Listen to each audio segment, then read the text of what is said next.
So here's the bottom line. Some surahs have a pretty interesting story behind them. Not every surah.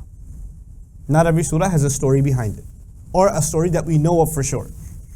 Some surahs we know a story for sure. So Surah Al-Fath, for example, surah number 48 of the Quran, has a pretty elaborate story. You can call it the Treaty of Hudaybiyah. You familiar with the incident? Right? That if you don't understand the Treaty of Hudaybiyah, you're going to have a hard time understanding surah number what? 48. You need like a really good study of the entire treaty, every little detail, before you get to Allah's commentary on that treaty. That's important. So, or Surah At-Tawbah is at the occasion, the 9th surah is at the occasion of the conquest of Makkah.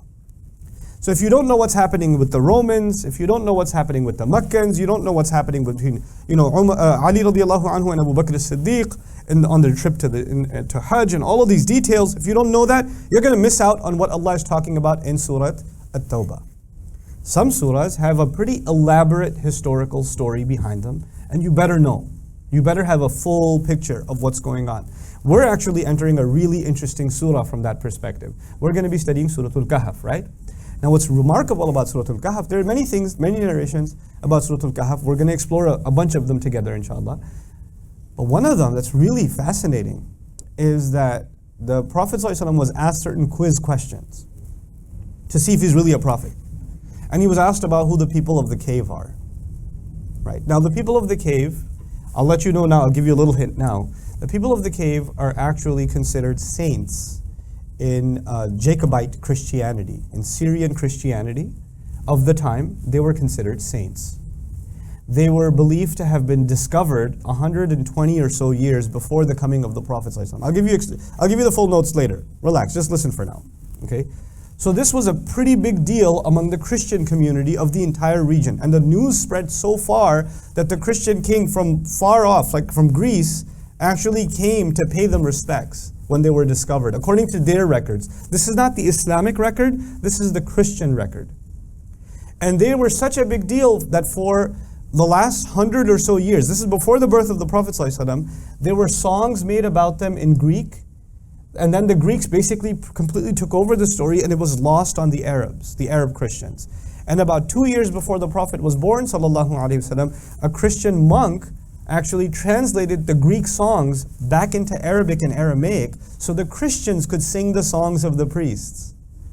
There are to this day churches that have murals of the 7 sleepers of the cave. They have festivals every year. This was a very big deal to the Christian community. Now, if you don't know what they believe about the people of the cave, I mean, we have some idea they have a story. We have some idea. If you don't go into the details of what the Christians had, what they knew about the people of the cave, what they believed about them, what songs were they singing? I'd like to know. What songs were they singing? Why was that a big deal to them?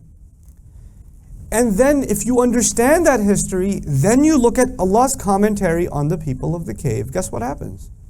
You're just left in shock, like, whoa, Allah is commenting with such accuracy on a story that is not even owned by the Muslims. It's owned by who?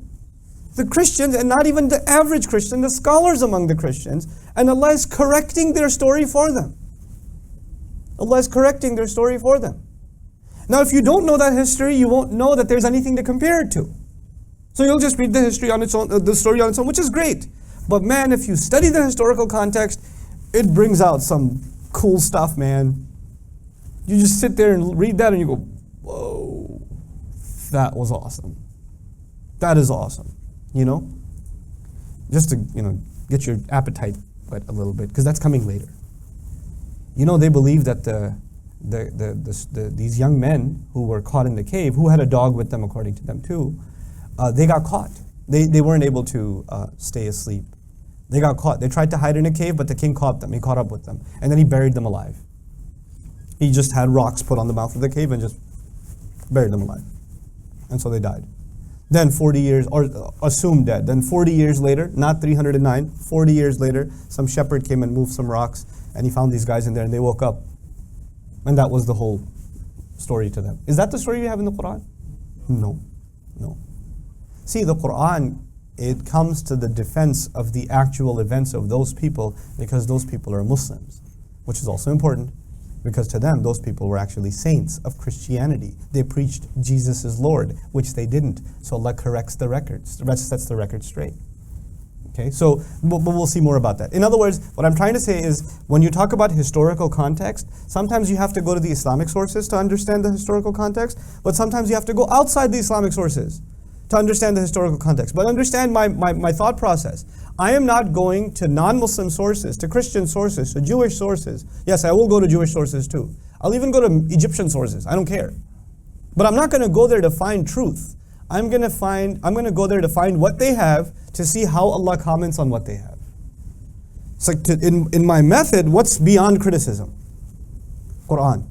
Everything else is subject to criticism. You know where I found this commentary on the people of the cave? One of my students pointed me towards it. Is a book written on the Quran and its biblical subtext. And the intent of the author is very interesting. The intent of the author, he's a disbeliever, of course, he's a non-Muslim. The intent of the author is that the Quran copied stories from Christian and Jewish tradition, but did so unsuccessfully. In other words, it didn't copy the story accurately. That's the intent with which he did exhaustive research. And I'm really grateful that he did that research, because I'm just looking at all of his research and I'm reverse engineering it and saying, yes, the Quran is completely in contradiction with the record that you have, because the Quran set the record straight. We're looking at the same exact research, but we're looking at it from two different perspectives. I'm looking at the Quran as muhaymin. The Quran comes and protects the truth of what happens before, what may have happened before. You understand? So that's about historical context. So this will be important for some surahs, especially for Surah Al-Kahf. This is really, really important. Actually, the first story in Surah Al-Kahf sets the tone for the rest of the surah, as far as I'm concerned. Okay.